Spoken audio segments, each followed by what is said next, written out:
Happy Halloween, friends! I'm going to read a book to you called Bone Soup by Cambria.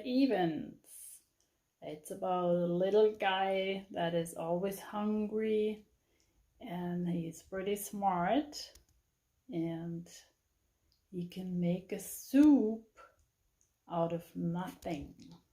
Enjoy! Bone Soup by Cambria.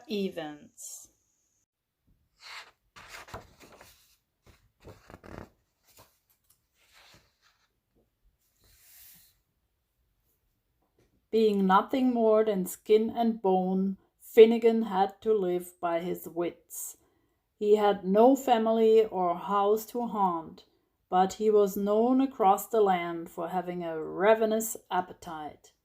Everyone knew that wherever Finnegan went, he always brought his eating stool, his eating spoon, and his gigantic eating mouth.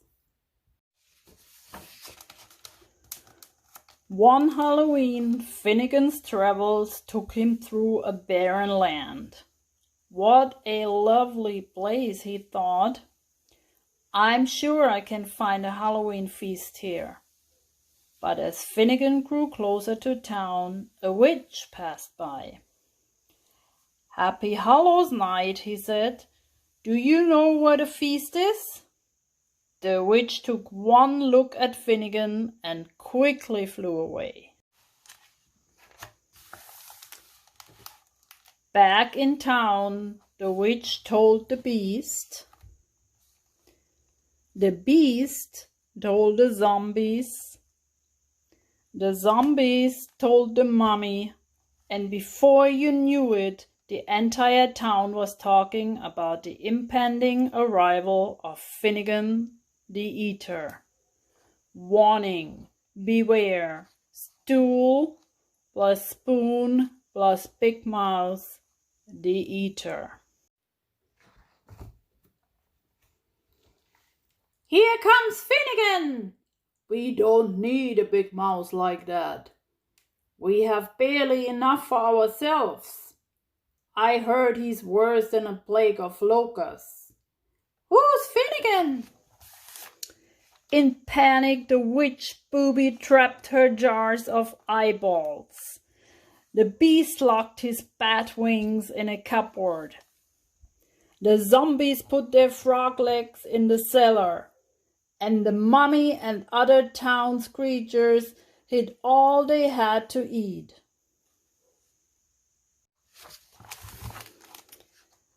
When poor, ever-hungry Finnegan came to town, he was surprised that it looked empty, but even more surprised that there was no feast. So Finnegan knocked on the witch's door first. "Could you spare a bit of food?" he called out. "I have nothing for you," the witch shrieked. Next, Finnegan tried the beast's door. "Could you spare some warmy cheese and bread for a simple traveler?" he asked. "A simple traveler?" the beast said. "I know who you are. I have just enough for myself and none to spare. Be gone." And the third door Finnegan had barely opened his mouth when the zombies all yelled, "Go away! We've no food for you!" At the mummy's door, the answer was the same. And so he went through the whole town, knocking on doors and windows, but not a body or soul had any food for Finnegan. "Hello? Could you spare? Anyone home? Huh?" Undaunted, Finnegan collected wood from the forest and built a fire in the middle of the town square. He then filled the town's largest cauldron with water and set it to boil. After waiting a time, Finnegan ceremoniously opened his cloak. He took out a magnificent piece of bone, so old that the edges were dry and splintered, and with a toothy grin, he dropped it right into the cauldron. Finnegan stirred the mixture, singing, "Bone soup is what I make, a magic bone is all it takes. Boil it long and add some spice, bone soup tastes so very nice." One by one, the town's creatures opened their doors and walked toward Finnegan and his fire. "What are you singing about?" "What are you boiling?" "What a dry old bone. You can't make soup out of that. Any ghoul knows as well." Finnegan smiled. "Well, then I must not be a ghoul, for I am making such a soup." The little werewolf crouched at Finnegan's side. "I've never heard of bone soup before, but I think I like it." "In some places I have traveled, bone soup is considered a delicacy," Finnegan explained. "Besides, this is no ordinary bone. It's magic." He tasted the broth again and sighed. If only there were some stewed eyeballs. With eyeballs, the soup would be very tasty. The little werewolf tugged at Finnegan's cloak. "The witch has jars of those. I know she does."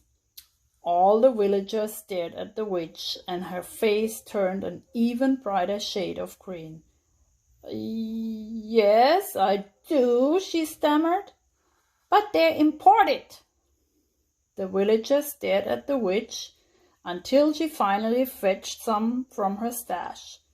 The eyeballs were a fabulous addition to the soup, but soon Finnegan looked wistful. If only this had some bat wings. Can you just imagine what flavor they would add? The little werewolf tugged at Finnegan again. "The beast has cupboards full of those. I saw them myself." Embarrassed, the beast fetched an entire box of bat wings. The wings were added, and just as Finnegan had said, their flavor was wonderful. Finnegan continued to stir the soup, but he looked longingly into the cauldron. "Now, if only we had frog legs, this soup would be fit for a king." The little werewolf tugged once more on Finnegan's cloak. "The zombies have a cellar filled with those. Just ask them." Before Finnegan could ask, the zombie children had fetched all the frog legs they could carry.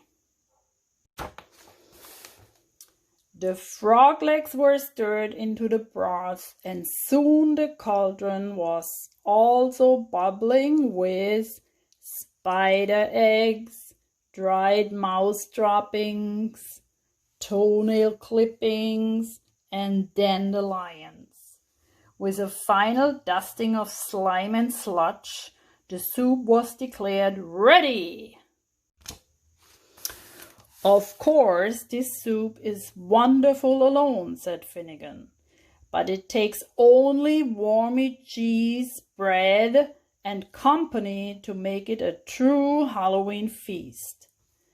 Go bring your cheese bread and bowls so we can share this bone soup together." "What a fabulous soup! Such good flavor! Truly fit for a king.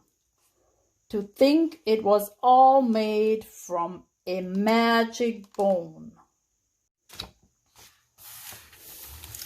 And so it was that Finnegan got his Halloween feast after all.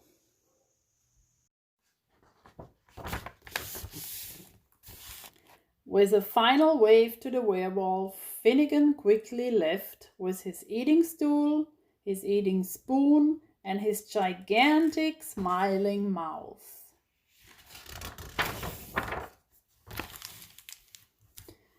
The end. So what did you think about Finnegan? Isn't he a smart guy? Out of one magical bone, he was able to make a delicious soup. Well, now let's go off and have a great Halloween.